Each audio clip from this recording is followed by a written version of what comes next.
it will hurt, but the hurt that you are feeling now is not going to last as much as the one you will feel later if you carry on with this relationship and this guy ends up breaking your heart, because it will happen.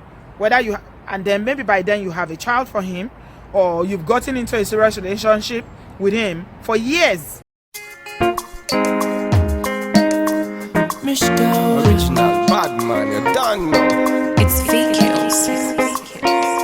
Standard. Body smoking like a cigarette. Oh no. Hi guys, welcome back to my channel. It's your girl Bridget. Hope you guys are doing well. So I am here today to talk to you guys about relationship, which you know that I do get a lot of requests for advice, and I've got one today from one of my subscribers who is a young lady in the US. She sent me this email and she was like, "Auntie, I desperately need your advice." I'm like, okay, what have they done to her now? This one, she's desperately asking for for her to use the word desperate. I say, hey, yekpa. Anyway, I'm just going to paraphrase the email because it's quite long and I don't want to make this vlog long. She said she's 24 years old. She lives in the US and she's been there for 15 years and she's originally from Sierra Leone. And she met this Naija guy. Nigerian guys, how market? How na day? I'm here. So she said she met this Nigerian guy at work. He asked her out and she liked him. They had chemistry and they started dating. And then she asked for his Facebook name. And then when she added him on Facebook, yeah, there was another woman's picture on his profile on Facebook. So she asked him, "Who is this woman on your profile?" And the guy now started yanning up at her, saying that oh, it's one lady in Nigeria that his mom is trying to make him marry.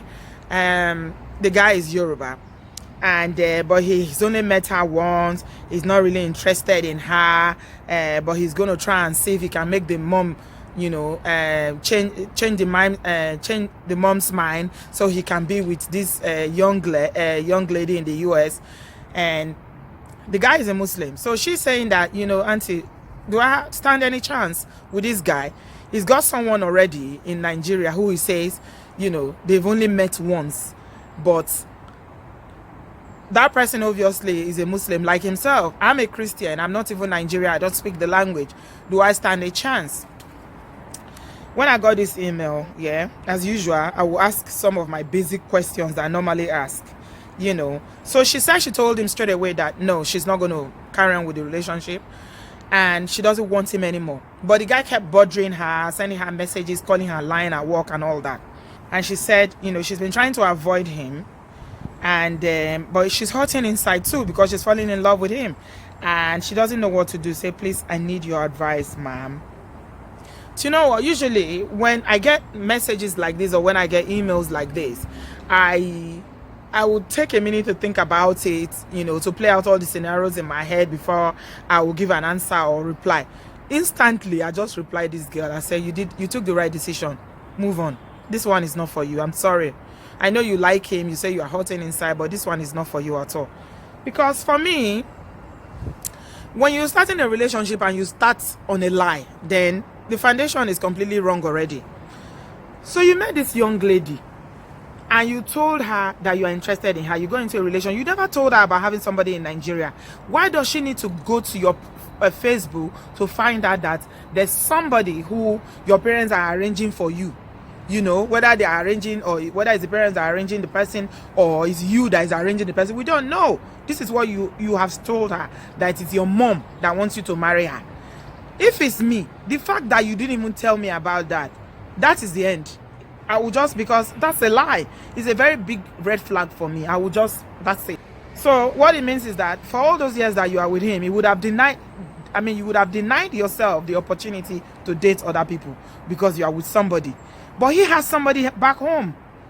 So I told her, I said, you know what, my dear, I'm sorry it hurt, but this is the right decision for you. Keep stepping. Just keep going on.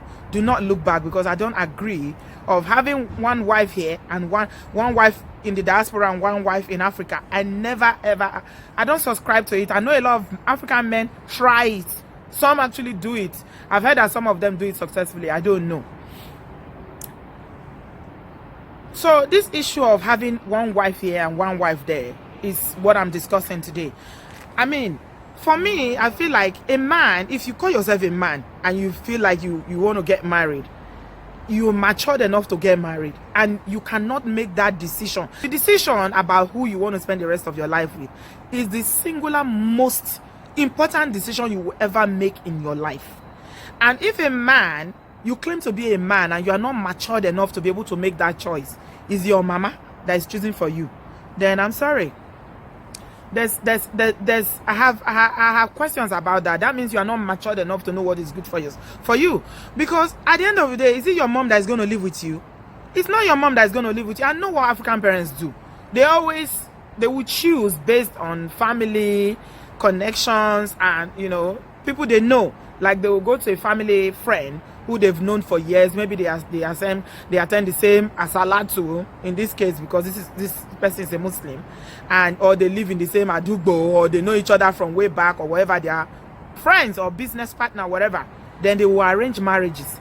Let me tell you something. This 2019, as a young African man in the diaspora, if you still fall for arranged marriage, then I'm sorry for you. Honestly, I am. Because arranged marriages, the risk of those marriages failing is like 99%. It's 99% because you're only going with what your parents have told you. Your parents think they know you, but the child that they know is different from the adult that you've become today. Let me tell you something. You have become an adult. You are living on your own in the United States of America. Your parents see you like maybe once in 2 years or once in 3 years. They don't know who you've become. They don't know your likes, your interests, your passion in life, your hobbies. They are still using that eye of a small boy to look at you. But you are a grown man now, and you've evolved. So how can you now allow your parents to choose a wife for you? I don't understand it. And what makes African men feel that it is right for you to have one wife in the diaspora and one wife in Africa? Why? Okay, look at this young girl now. She's a very, very young girl. She's in love with you. You told her you are in love with her. Obviously, you have something. That's why you are still pursuing her. But because your parents have already arranged one for you, you're not going to go ahead with this one. Even though you go ahead, it will be like a temporary arrangement. Yeah, whereby you will just use that to be warming your bed because it's cold now, it's winter. And then you'll be forming relationship. Meanwhile, your heart is somewhere else. Somebody is in Nigeria waiting for you. You are busy communicating with them. You are texting them. You are calling them. You're sending them money. I think it's not fair. Honestly, I don't see any woman who wants to be in that position. Obviously, some girls in Nigeria don't mind because you live abroad. They will accept anything. Even if you tell them you are married here, they will still accept because you tell them, that one is Obodooyinbo wife. You are the one that I love. Some Nigerian guys who marry white women do that as well. They will say, oh, this is my Oyinbo wife. I don't know. The children are not these are not my children. These are Obodooyinbo children. But the one I marry in Africa, at least I'm sure that those children are my children. This kind of thinking, I think we should have left it in the 80s. Honestly, we should have left it behind way back because it's very, very damaging. Let me tell you something. Just procreating children up and down, it does not make you a father.